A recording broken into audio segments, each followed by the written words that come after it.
1668 के करीब खान मीर अहमद खान ने पहले सुल्तनत का बुनियाद डाला, हुकूमत कायम की बलोचों की, जो अफगानों की हुकूमत से कोई 80 साल 100 साल पहले। तो उस वक़्त से इनका ये अपना एक सियासी तशख़्ख़ुस हुआ और इस तमाम एरिया पे उनका कब्जा था, जो इस वक्त डेरा गाजी खान कहलाता है। खुद ये कराची का शहर जो जिसे आप देख रहे हैं, ये भी बलूचिस्तान का हिस्सा था। ईरानी बलूचिस्तान में तकरीबन किरमान के करीब तक ये सारा इलाका जो है बलूचों का अपना एक हुकूमत होता था, जिसका दारुल-खिलाफा कलात था। ज़ाहिर रूस जब वहाँ से आगे बढ़ा सेंट्रल एशिया को, तो इनको ये ख़तरा पैदा हो गया अंग्रेज़ों को कि कहीं वो उनसे पहले जो है हिंदुस्तान के सरहदों के करीब ना आए या हिंदुस्तान के इलाकों में दाखिल ना हो। तो उस वक़्त तक वो बॉम्बे तक पहुँचे थे। बलूचिस्तान, सिंध और पंजाब को उन्होंने फतेह नहीं किया था, मगर उन्होंने फौरी तौर पे अफगानिस्तान पे हमला किया। When they crossed the Indus, they felt that they were now in a very different land from what was the rest of British India. A different tribal structure, different tribal society, and to administer these tribes, they hit upon the device of creating tribal agencies, most parts of British India. اور انگریز کے آنے کے وقت جب انگریز آیا تو اس نے بلوچستان کو بلوچوں کو اسپیشلی سیکنڈ ڈیفنس لائن بنایا زار کے خلاف. First Afghanistan buffer state, second Baloch. تو اس نے بلوچوں کو لوٹا ووٹا نہیں. The British were so behind the scene that a common man couldn't have noticed their presence.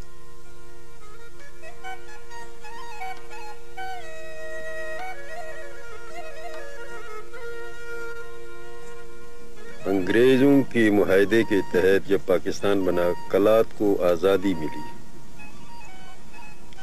Khan Kalat Ahmad یار نے 2 ہاؤسز بنائے, ہاؤس آف عوام اور دارالعمرہ, اور کوئی انگریز کے طرز کے ہاؤس آف کامن ہے, ہاؤس آف لارڈز. پاکستان اور ہندوستان کی آزادی سے تقریباً 3 دن پہلے 11 اگست 1947 کو ایک کمیونیکے نکلا وسرائے ہاؤس سے, جس میں جو براڈ کاسٹ ہوا اس میں یہ تھا کہ Kalat is not an Indian state, but it is a sovereign independent state with treaty relation with British Empire. And both the houses elected representatives of the Kalat state voted against the accession unanimously. ہم پاکستان کے ساتھ treaties کی بنیاد پر تعلقات قائم کرنے کے لیے تیار ہیں, مگر ہم اس کے ساتھ شامل نہیں ہوں.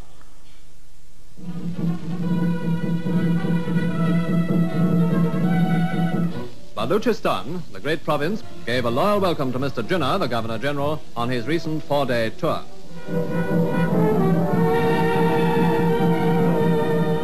Arriving in Sibi, the winter capital, the leader of the Muslim state explained his plans for the welfare of Baluchistan, the start of a new era for all the peoples of the province. Many difficulties remained to be solved, and during his stay, Mr. Jinnah was able to discuss some of these at a conference of tribal chiefs. جناح صاحب سے بھی تشریف لائے کہ کلات کو پاکستان میں شامل کرو. بلوچوں نے اچھا خاصا ریزسٹ کیا, لیکن احمد یار صاحب رات کے 12 بجے ڈاڈر سے بھاگے کہ کہیں بلوچ مجھے اریسٹ کر کے کچھ اور گڑبڑ نہ کریں. 3 بجے کلات پہنچ کے جب پہنچا, آدھی رات کو اس نے اعلان کر دیا کہ میں نے بحیثیت رولر میں نے اس کو شامل کر دیا. The history of conflict and confrontation between the Baloch and Pakistan started the day Pakistan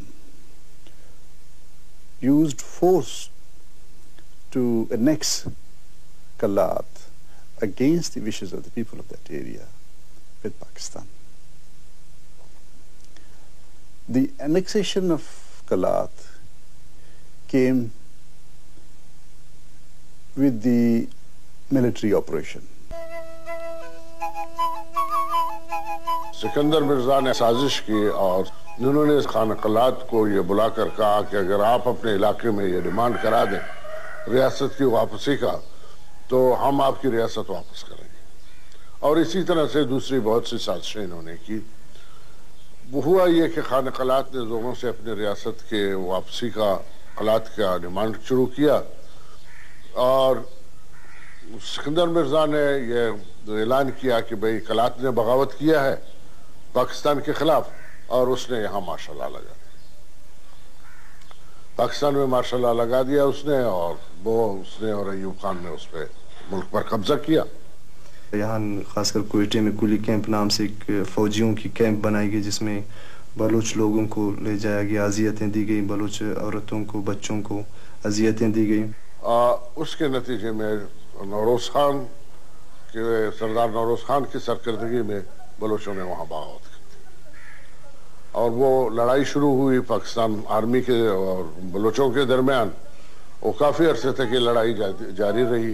1947 में, 1958 में अयूब खान के ज़माने में, 58 में उसके बाद कुरान पाक पे फैसला हुआ। उन्होंने कहा कि हम आपके साथ ताल्लुकात ठीक कर देंगे। दादा नौरोज खान के ज़माने में 7 हमारे भाइयों को फांसी दिया गया।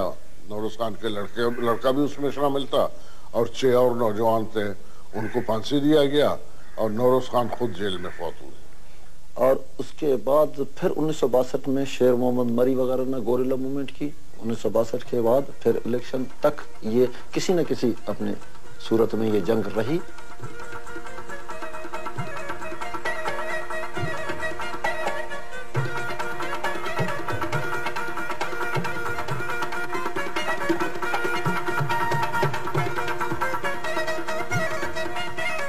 मैं वो पहला शख्स था उनमें से कि मैं पहाड़ों पे गया गोरिल्ला बनने के लिए। जब हम गए मैं 9 बरस पहाड़ों पे रहा गोरिल्ला कमांडर की हैसियत से। 72 तक ये इलेक्शन जिस वक्त हुए तो इलेक्शन में हमने एज बलूच नेशन, बलूची कौम के हैसियत से पाकिस्तान के अंदर रहते हुए हमने पूरा बहरा लिया। इलेक्शन जो इस मुल्क की बका का मसला था इसमें हमने बहरा लिया, लेकिन जैसे ही नेशनल असेंबली में बलोचों की नुमाइंदगी हुई वहां सूबाई खुद मुख्तारी नहीं देने की बात हुई। मैं गवर्नर था, सरदार अताउल्लाह खान उनके चीफ मिनिस्टर थे। तो भुट्टो साहब ने मुख्तलिफ सूरत में और मुख्तलिफ शक्ल में सूबाई इख्तियारात में मुदाखलत करना शुरू किया, जिसको हमने रजिस्ट किया और हमने ऐसा होने नहीं दिया।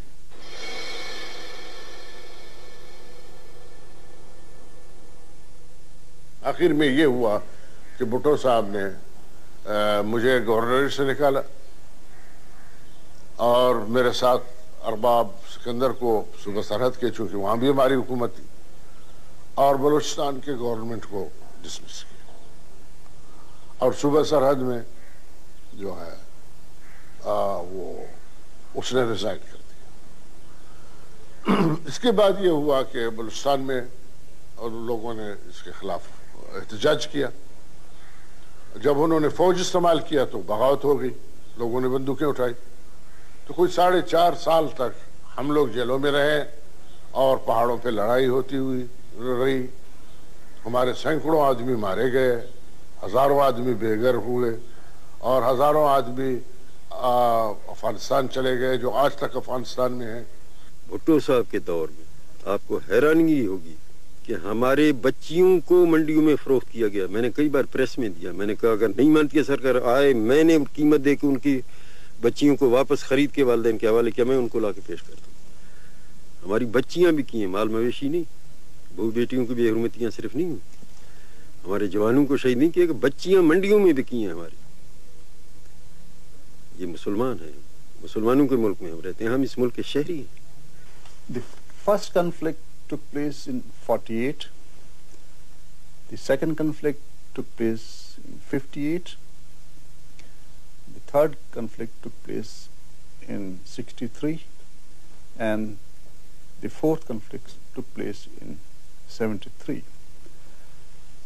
Now, let me remind one thing, that during all these conflicts, army was used.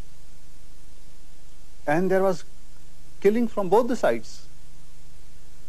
And when there is blood which is shed, it leaves behind so many marks which only history is left to count.